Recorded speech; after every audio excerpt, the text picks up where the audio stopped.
morning, good morning, good morning, good morning. Yay! Tuesday Talks at 10:30. Evidential medium Stacy Needenthal. We come together each Tuesday at 10:30 in the morning and we just talk about things. Whether it's, talking about mediumship or talking about grief or meditation, just different things that, maybe you're not comfortable in talking to other people about, but these are the things that we talk about. So good morning, good morning. Let me know that you're here. Say hello so that I can see you. If this is the first time you've been on, put a 1 so that I can personally welcome you afterwards. Let me know where you're watching from. Feel free to share the group. Good morning. Can you send prayers for a good and good vibes for a family member? Absolutely. Everybody send good vibes for Lisa and family. We appreciate each and every one of you who show up every Tuesday at 10:30 to sit down and just chat and listen to me ramble on. And hopefully during the course of the time, a light goes off where you're like, oh my gosh, this makes so much sense to me. So good morning, good morning. So I just want to talk about a couple things that are coming up. May 13th in Havre de Grace, Maryland at the State Theater. I'm doing a gallery reading as a fundraiser for the Brandon Tolson Foundation.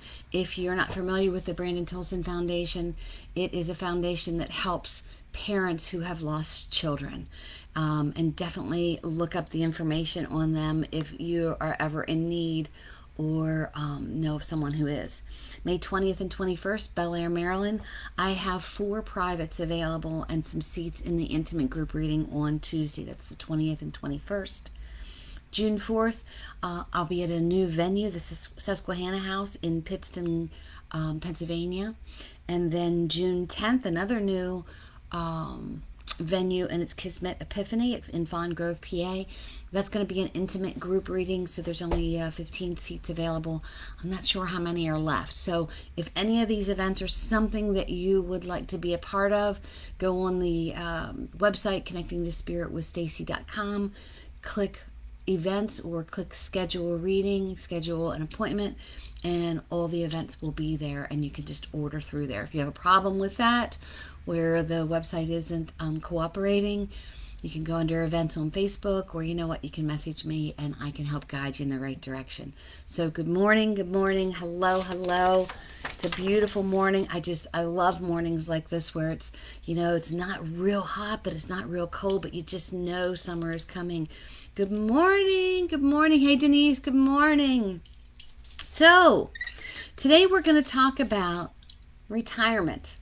And I started writing this a couple weeks ago, and then something else came to mind. So I put it to the side. And every week when I grabbed my book to write about it, I would see this again. It just doesn't feel right to talk about it right now. So I watched a movie last night about Diana Nyad. And all of a sudden, I'm like, oh my gosh, this is the time to talk about retirement. What do you want to retire? What do you want to retire? What do you want to get rid of? What do you want to end so that something else can begin? So I looked up the definition of retirement, and it's defined as a time in your life when you choose to permanently leave the workforce. You leave the workforce behind. So I'd like to think about when we're looking at retirement, I want to look at the word royalty as well. Because royalty is how I feel like when we retire, we should feel like, oh my gosh, we've accomplished so much to the point where we feel like royalty. Like all these things that we've accomplished has gotten us to this one particular point.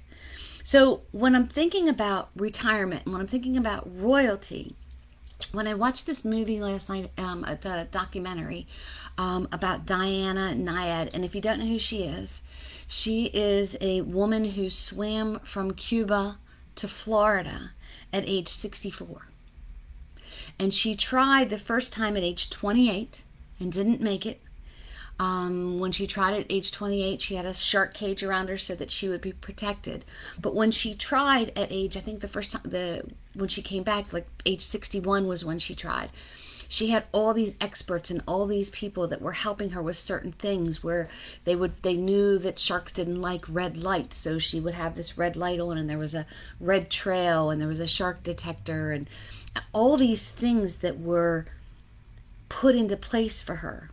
And it took her 5 attempts to actually accomplish it. She swam for 53 hours. Oh my gosh. 53 hours she swam. It was over more than 100 miles.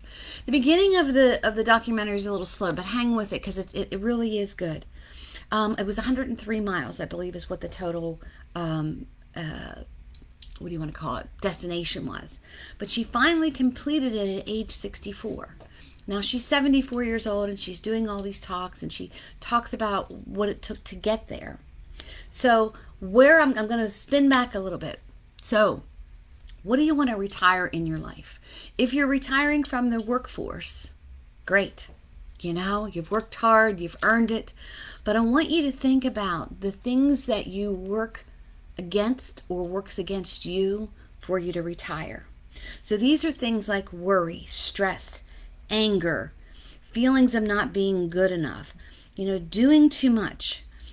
Diana was the first person to swim across this, and she was told, she was told that she was never going to be able to do this. That the conditions weren't going to be right, and the conditions of the water had to be just right because of storms and the wildlife, the sea life and things like that. But conditions had to be perfect. And do you think that put fear into her? I'm sure she had some fear, but she had more confidence that this was something that she wanted to accomplish. This was her life goal. This was something that she wanted to do. So she needed to retire all those negative feelings, all those feelings, all the things that other people were saying. So before I watched this movie, I knew I had this write-up, and it was only partially done. And I wanted to pull a card. And the card that I pulled was the Chariot. There we go. And the Chariot is about willpower, victory, and recognition. So I'm talking to you about retiring. It's willpower. You've worked so hard. You've accomplished so many things, right? And then there's victory. So what am I going to stop doing to be recognized, to recognize yourself? And this to me is the kind of the definition of shadow work. And if you've never done shadow work, it's a meditation, it's a reflection of things in your life that cause certain triggers that need to be worked through. They're the whys of how we respond or react to something. And I want you to think, if you've never done shadow work, when was the last time that you felt 100% happy and good for a day? Okay, then how about for a week, for a month, for a year? What stopped you from feeling accomplished?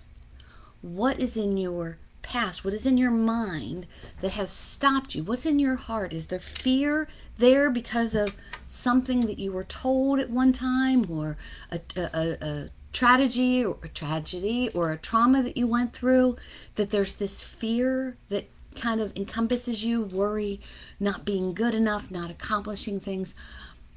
I had embedded in my head since I was young that I was never good enough. Nothing I ever did was ever good enough. So it made me push harder to be a perfectionist at certain things. It's not in my blood to start something and then not finish it. I've got to complete it. Otherwise, I'm failing. I have to accomplish. I have to have validation of accomplishment. And I've worked through that for quite a few years, and I've gotten to the point where sometimes I can stop a project mid-project and say, okay, I'm going to step back from this today. Tomorrow I'm going to do this and this and this and this to finish it. But I still have that plan there. So when you think about how long we work, Retirement is what, 65, 67, 70 years old now. We're supposed to be preparing a time to enjoy our lives.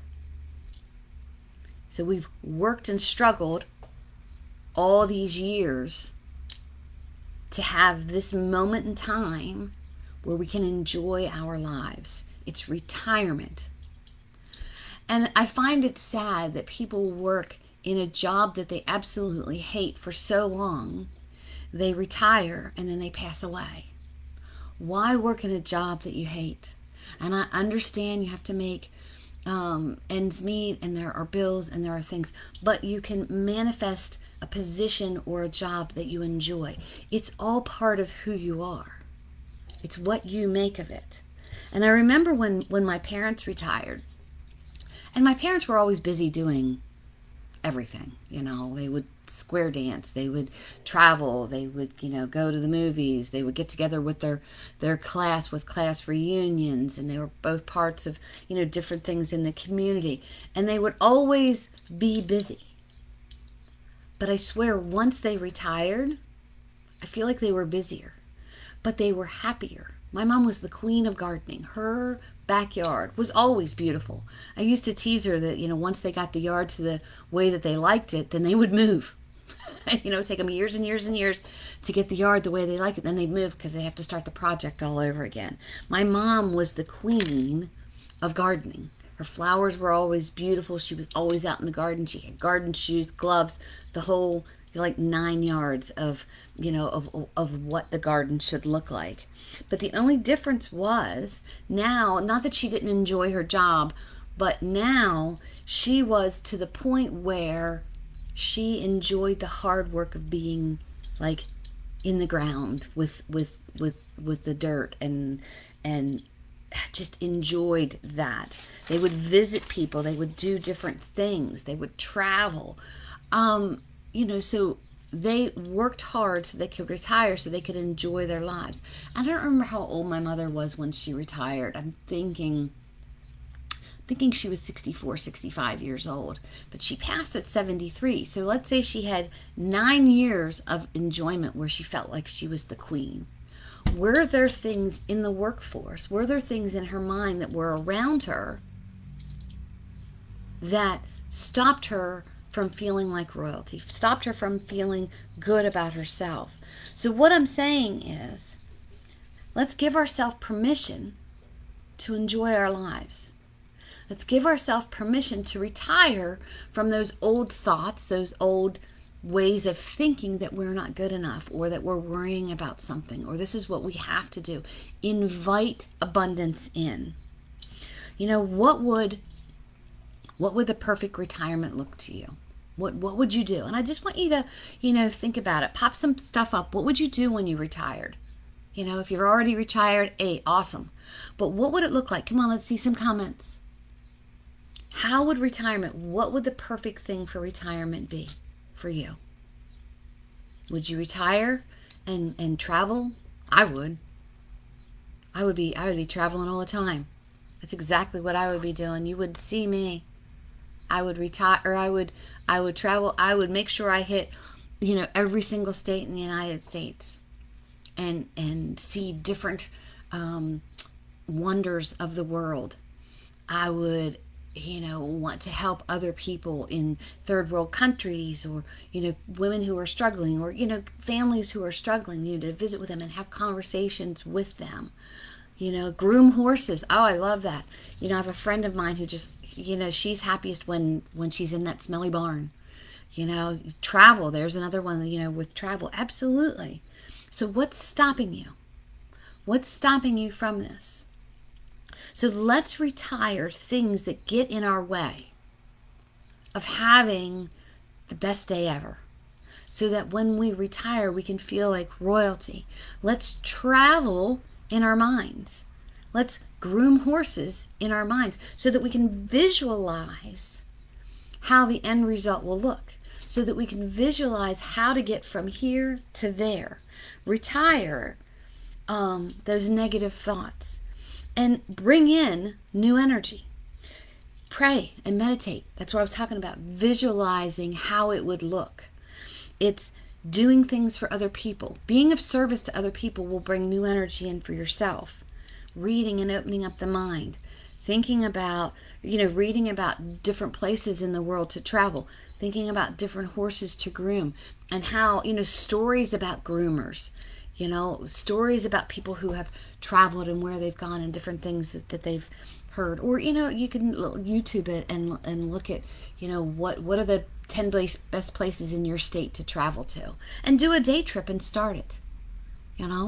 If you want to groom horses, start, little by little. If you have a barn that you go to a lot, ask one of the people there that have their horses there, hey, I'm thinking about doing this.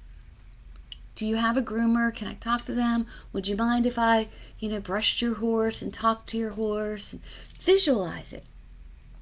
But thinking about all the new possibilities that are around you. Taking walks. Getting in the fresh air and fresh vibration. Listening to music. You know how I am about music. Creating. Maybe you draw. Maybe you paint. Maybe you're a crafter. Travel. Take day trips, plan a week trip, but these are new energies coming in.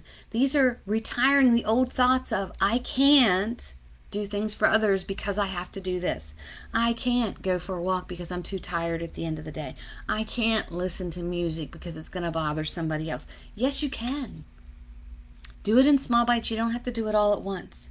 So when you think about meditating and praying, and I've had this question come up several times. Here we go. Forgot to bring this up. Willpower, right?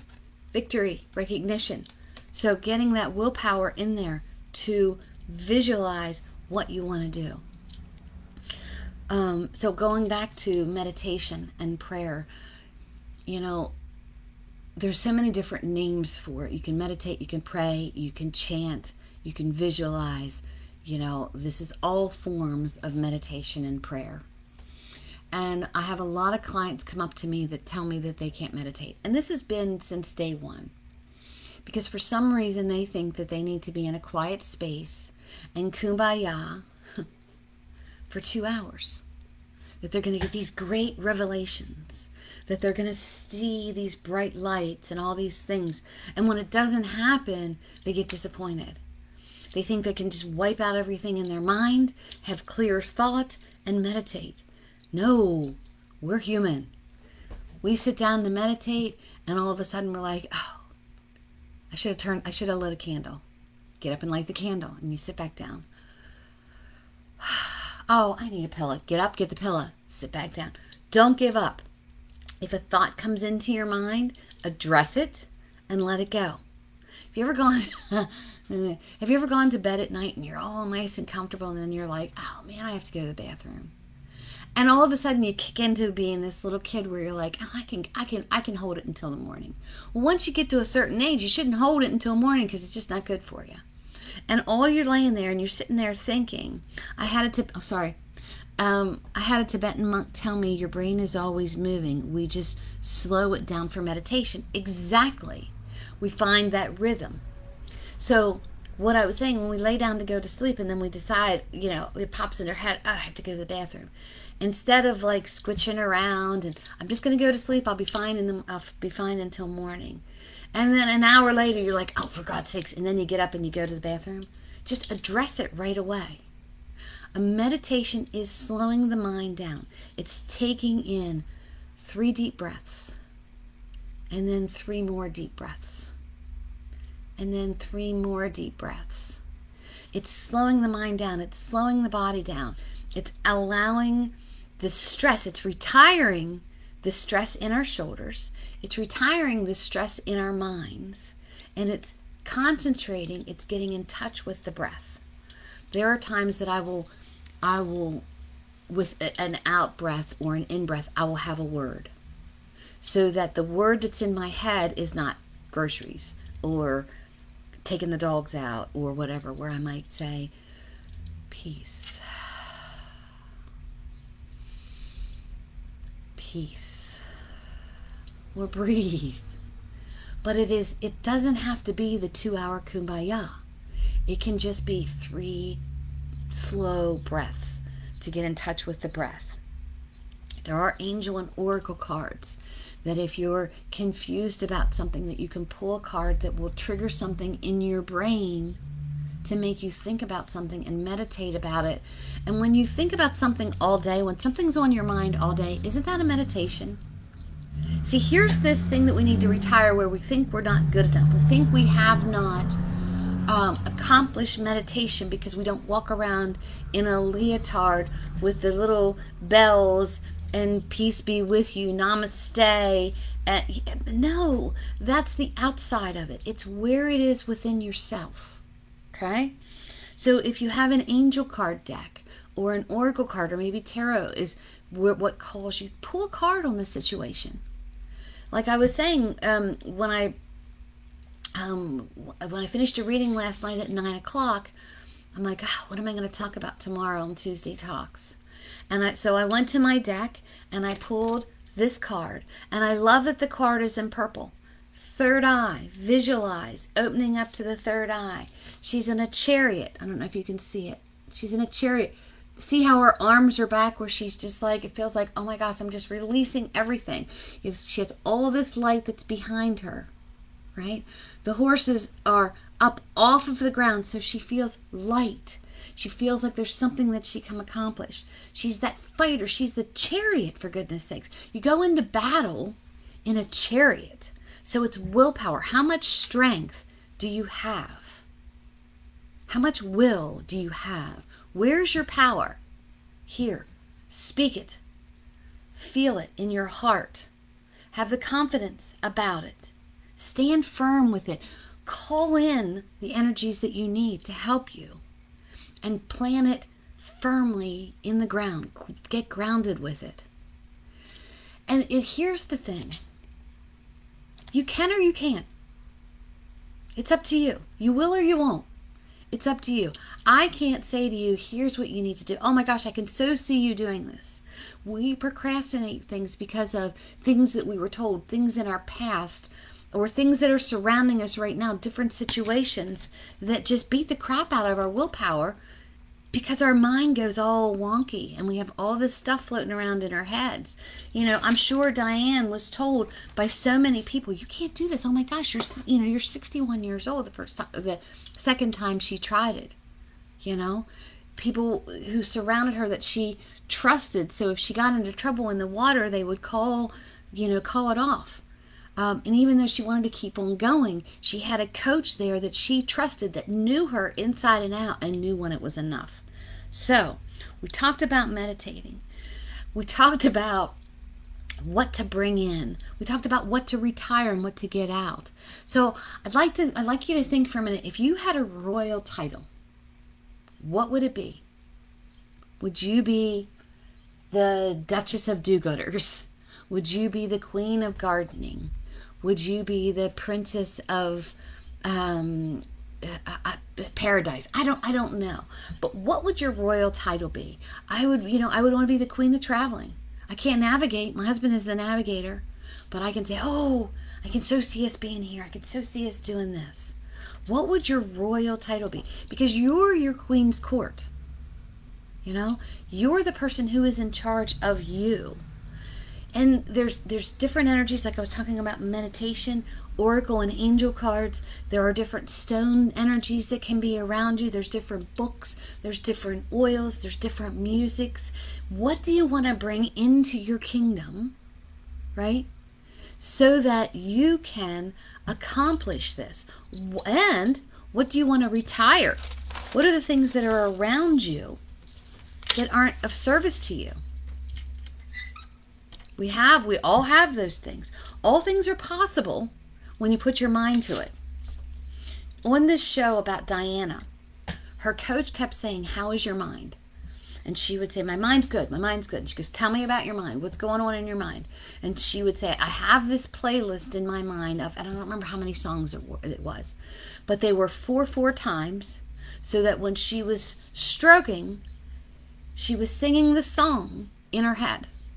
And she knew if she sang it 20 times in her head, that was an hour, or whatever her system was. And she had certain songs that she would sing, and in between the songs, she would count. And the count was the 4/4 timing, as she was, and she would know exactly where she was at and what she was doing. So it's vibration, the songs that were in her head, 4/4 timing, balance. She had a rhythm. She had a plan. She had a goal. She had willpower for victory, for recognition. And even though she failed at this, so was it 4 times? This was the 5th time she did it. Hold on a second, I can't remember. I think it was the 4th time she did it. Nope, 5th time she did it. At the age of 64. And there was, at one time, there was a young swimmer in between her 4th and her 5th time. No, her 3rd and her 4th time, who came on, and she was going to do this, and she was not going to have this Shark Tank.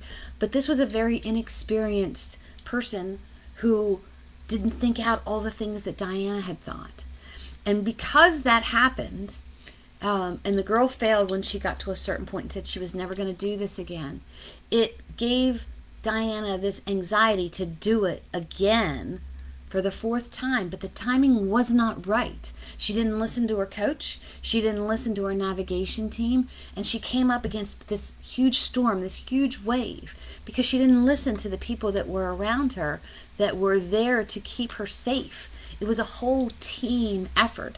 So I want you to think about your team that's around you, and I want you to think about when Diana was in the water and she had this plan. This was like a meditation to her. Memories were coming up, and when bad memories would come up, when she was doing the shadow work, when she wasn't focused, she would lose her breath, or she would get a cramp, or something would happen because her mind wasn't in the right place. But these strokes helped her to see how things happened in the order that it happened, so that she could walk through this. So she was able to allow herself to release that crap, that gunk out in the water. Replenishment, restoration, rhythm, vibration, balance, a plan. She was able to have these songs and these thoughts in her head that when she would panic, she would start to count. And she didn't always start to count right away. She would go through the panic for a little while. Can you imagine swimming from Cuba to Florida? Not only in the daytime, but at night. How eerie is that? All the different sounds of the ocean. It would be cool to have the dolphins following you and to see different things. But I mean, she ran into these, I think they were called box jellyfish, that their sting can be deadly. And she got stung very badly. And when she went back out again, she had to wear this full bodysuit, because had she been stung again, it would have killed her. And so on her next adventure, on her next try, she had this full body wetsuit that she had to put on in the water by herself with a mask. There were all these different precautions so that she could make it to the finish line. But she had a team that's around her. So what's stealing your crown? What's taking your royalty away from you? Are they words from other people? Doubt from other people? Oh, you can't do that. Oh my God, you'll never be able to do that. Even somebody going when you tell them about an idea. It takes the wind out of your sails. I'll be talking to someone about something that I had, was thinking about, and all of a sudden, mid-sentence, they cut me off, and it totally takes the wind out of my sails, where I'm like, well, I guess I was finished talking. I wasn't important enough to you to listen to my full conversation. And what that does is that diminishes me. I allow that to happen. So I have to take a step back and go, wait a minute. This is still my thought process. Why do I need their validation? If they want to be that way, where they feel that they're more important than what I'm saying, and I haven't even finished my conversation, then so be it. I'm not going to let that box stingray or that box jellyfish sting me and kill me. Make sense? So words, thoughts, actions, things that you've been through, when are you going to retire them? How long is this going to be on your shoulders? How long are you going to work through this How long is it going to be attached to you to the point of dragging you down and stinging you? And it's killing your energy. It's killing your mind. It's killing your royalty. It's killing your retirement and your thought process, your authentic you. It's killing your happiness. So it's time to push through and get on the right course in these waters. And I'm going to go back to the whole water thing with Diana. You know, she could have been swimming in circles or swimming off course, but she had a team that would pull her back in, and they weren't allowed to touch her. They had to get her attention out in the water and have her come back into line. So it's up to you. You're the captain of your own ship. Nobody else can steer your ship but you. So if you're blaming others, stop it. Retire that blame. Forgive them, release them, let it go. It's time for you to put on your crown and be royalty and live your best life ever. It's time for you to steer into those gentle waters again. And like I said, she had a team of experts. So think about who surrounds you. Are they picking you up, or are they pushing you underwater? Are they helping you move towards your best person ever, or are they stopping you from that? And you got to reciprocate that as well. You can't be with people who give, and all you do is take. You have to give as well. You have to show up for them also. And if you're just with takers, maybe it's time to back away from those takers. So, when you dive into the water, and I was a swimmer. I was on swim team. I wasn't good at it, but I was on swim team. And when you dive into the water, it can be like a warm knife, going through butter. It's that perfect dive. And you've got that speed behind you, and it feels good, and the water just comes back from behind you, and the strokes just come, and it's what your form looks like. If you're swimming and your hands are apart, you're not moving any water. But if you are pushed into the water, if you don't have the right form, it can hurt. It can make a loud smash sound because you're not prepared. Right? You don't have the right people around you, whether it's your own thoughts and your own process or your vibe tribe that's around you. So instead of, hitting that water with this button and it's hurting, let's dive into it with the right thought process, with the right team around us. Like I said, this woman, Diana, she did not understand the word can't. And even when they wanted to pull her out of the water, she didn't want to come out of the water. But her team had to look out for her. But this was something that she visualized and she knew that she could do. At age 64, I love that. Here's a woman, she's a badass. When they showed her that the horizon was just ahead and she only had 12 hours to go, I'm thinking, good grief, I couldn't swim for 12 hours. I could be in a pool for 12 hours. But you're swimming for 12 hours after you already swam 50 hours in the ocean, in, waves and the sea creatures and the darkness. Like I said, the eeriness of the dark ocean and being in it would just freak me out. I'd be like, no, get me out. Something touches me, in the dark. But I was just trying to think, 53 hours. I couldn't think of how many hours. She swam nonstop from Cuba to Florida at 64 years old. She had a vision. She had willpower. She had victory. And she ended up getting recognition for this because she had tried so many times. And all the naysayers and the people said, she's never going to do this. It's going to kill her. Guess what? It didn't. I think she's 74 years old now. But she was in her chariot. She saw it. See how this light, whoops. See how the light is around her? She just beamed this, and she was so steadfast with it, and she was so strict with it with her team too. There wasn't anybody saying any doubts. She would listen to, the chart, of how the waters or the storms were coming in, because that affected her. But she would not listen to, you're 64 years old, you can't do this. What are you kidding me? You need to retire into a nice little, village. No, this woman's a badass. And then she speaks about this, even though the things that she went through in her past as a young swimmer with her coach at the time abusing her, that those thoughts came to her mind while she was in the water, but she had to release those things and know that in spite of that, and not having the validation from her coach when she was younger, that she needed to push on through this. So there's a saying that, and let me just make sure I have it right.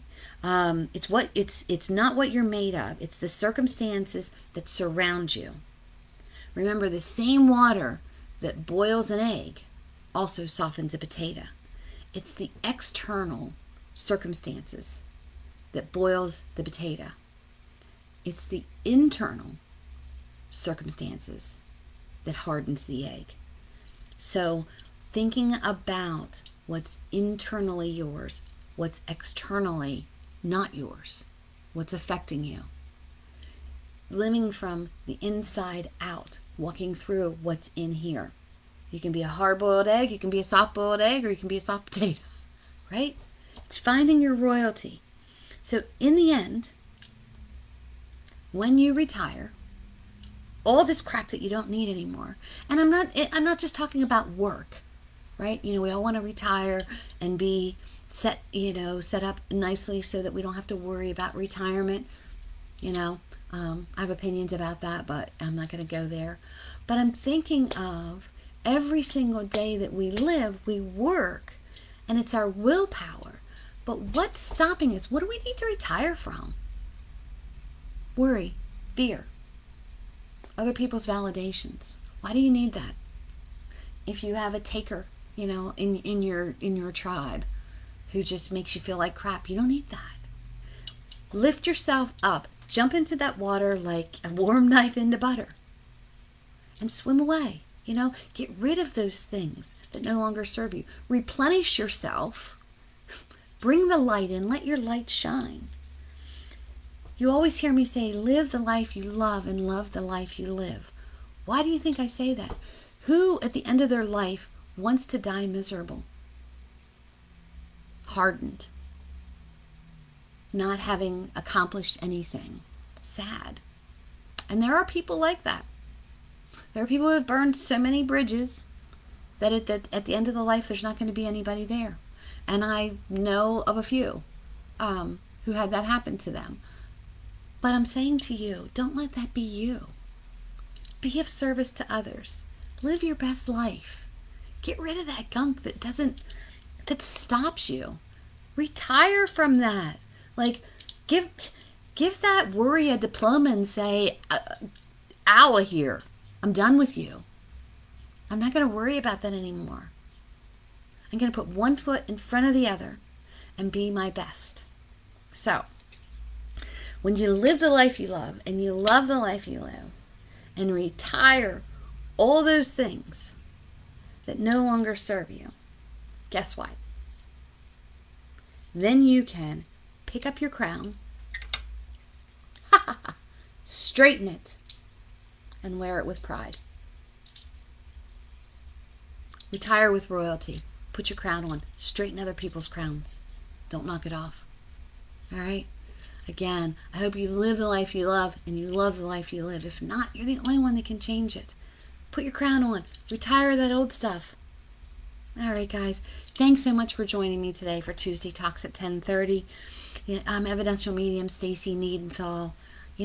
I love this time together when we just come together on Tuesdays and we just talk about things. If there's anything in particular you want to talk about, private message me or put it in the comments. But I will talk to you all next Tuesday at 10:30. I'm traveling, but I think I'm home Monday. So I should be able to get that together for you. I've just happened to think about that as long as I have service.